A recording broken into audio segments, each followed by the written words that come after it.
Well, Beetlejuice, which I've been waiting for the sequel for, it feels like my entire life. Yeah. And here we are. And you're in it. So for you, I mean, I can't imagine what it must be like as an actor who knows these characters and this world, and you're suddenly in front of Michael Keaton as Beetlejuice. That's right. How weird must that be when you're in that? It's incredibly odd. I mean, you know, it's that wonderful thing. You have all the cast that was in the original, or most of them, and then you kind of don't want to disturb anything that they're doing, and you want to make sure that you're additive.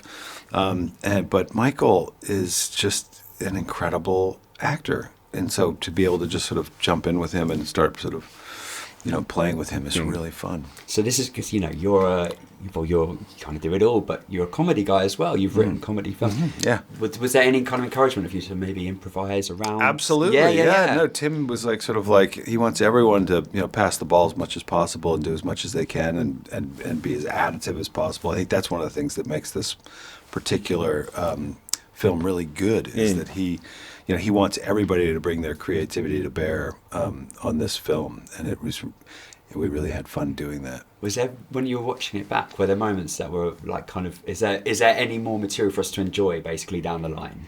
I saw it for the first time just a couple nights ago in IMAX, and I know there were things that I noticed in it. It's the cameras are moving so fast, but there's a lot of freeze frame that you can do and just sort of be like, holy shit, look at that, or what's written on that newspaper, or what's in the background, or a fly that goes up someone's nose, and just sort of little teeny things that I would encourage people to see it in that format. High rewatchability. Yeah. I got Adam Kesher vibes from your character a little bit. Oh really? Yeah, just because of the kind of behind the camera, big shot kind of thing. Yeah. And I thought this was like Adam Kesher in a Tim Burton world. David Lynch world and a Tim Burton world, which would be quite a mashup. Yeah. It's not dissimilar, I guess, in certain respects, but it's maybe a Tim Burton version of Adam Kesher. 100%. What the f***? Thank you all for coming to this special occasion, but right now with like a little privacy.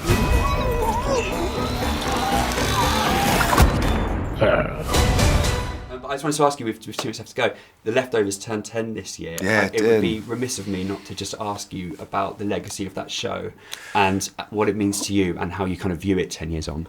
As to the instantaneous disappearance of 2% of the world's population, your conclusion as to what happened, some 140 million souls, is, I don't know.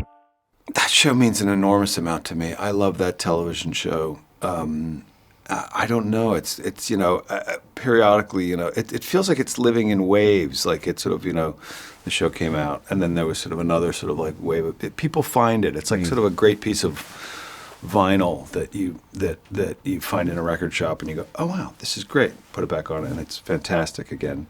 I don't know what the legacy of that show will be. I think the people that love it really love it, and obviously it wasn't zeitgeisty and didn't have dragons and things like that, but it means a lot to people, I think, just because of some of the themes that resonate in it, and so that's very gratifying. I feel like I'm a bit of a disciple for pretty much anything Damon Lindelof does. I know he's a bit of a clairvoyant. I mean, when you think that show came out, that was one wave that it rode. Was like, I think when everyone was in lockdown during COVID, it felt very sort of prescient. But yeah, it's Damon he's tapped into something, that Watchmen, Lost. I mean, like he definitely has his finger on some sort of cosmic pulse. It's wild, isn't it? Yeah.